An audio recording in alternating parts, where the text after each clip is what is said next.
Hi అండి. అందరికీ నమస్కారం. వేడివేడి మసాలా ఉప్మా ఎలా చేయాలో చూపించేస్తాను రండి. ముందుగా కావాల్సిన పదార్థాలు: ఒక గ్లాస్ రవ్వ, ఒక 2 టేబుల్ స్పూన్ నెయ్యి, కట్ చేసి పెట్టిన ఆనియన్స్, ఒక టేబుల్ స్పూన్ అల్లం వెల్లుల్లి పేస్ట్, పోపు దినుసులు, కొత్తిమీర, కరివేపాకు. స్టవ్ ఆన్ చేసి ఒక కడాయి పెట్టుకుని అందులో కొద్దిగా నూనె వేసి ముందుగా కట్ చేసిన ఆనియన్స్ని వేసుకొని వేయించుకోవాలి. అవి కొద్దిగా వేగిన తర్వాత పోపు దినుసులు యాడ్ చేసుకుని మీడియం ఫ్లేమ్లో వేయించుకోండి, గోల్డెన్ కలర్ వచ్చేలాగా. అవి వేగిన తర్వాత కొద్దిగా జీడిపప్పు, పచ్చిమిర్చి ముక్కలు యాడ్ చేసి అవి కొద్దిగా వేగాక అల్లం వెల్లుల్లి పేస్ట్ యాడ్ చేసుకోండి. సో అది ఒకసారి కలుపుకుని ఇప్పుడు కరివేపాకు వేసుకుని రుచికి సరిపడినంత ఉప్పు యాడ్ చేసుకోండి. సో ఒకసారి కలిపి ఒక గ్లాస్ రవ్వకి 3 గ్లాసులు వాటర్ వేస్తున్నాను.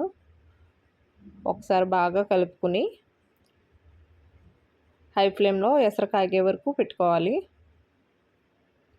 ఇప్పుడు ఫ్లేమ్ హైలో పెట్టేసుకుని మూతతో ఒక 5 నిమిషాలు ఎసరు కాగనివ్వండి. మూత పెట్టేసుకోండి. ఒక 5 నిమిషాల తర్వాత ఇలా మూత తీసి చూస్తే ఎసరు బాగా కాగుతుంది.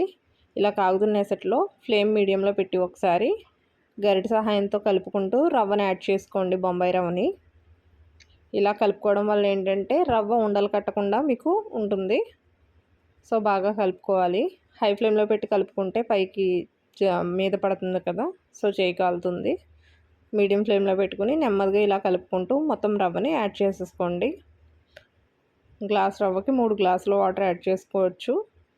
తక్కువ వేసుకుంటే ఏంటంటే ఉప్మా కొద్దిగా గట్టిగా ఉంటుందండి. ఇదైతే కొంచెం జారుడుగా, కొంచెం కన్సిస్టెన్సీ బాగుంటుంది, తినడానికి డెలిషియస్గా అనిపిస్తుంది.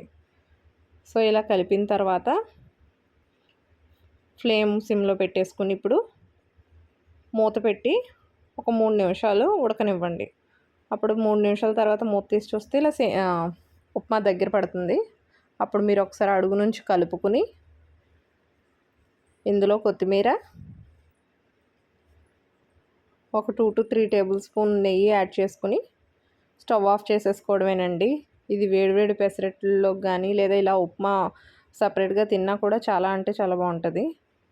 సైడ్ కొత్తిమీర, టమాటా పచ్చడి యాడ్ చేసుకుని తింటే కనుక ఉప్మా మంచి డెలిషియస్గా ఉంటుంది. రెయినీ సీజన్లో వేడివేడిగా ఇన్స్టెంట్గా కావాలంటే చేసుకుని మంచి ఉప్మాని టేస్ట్ చేయొచ్చు.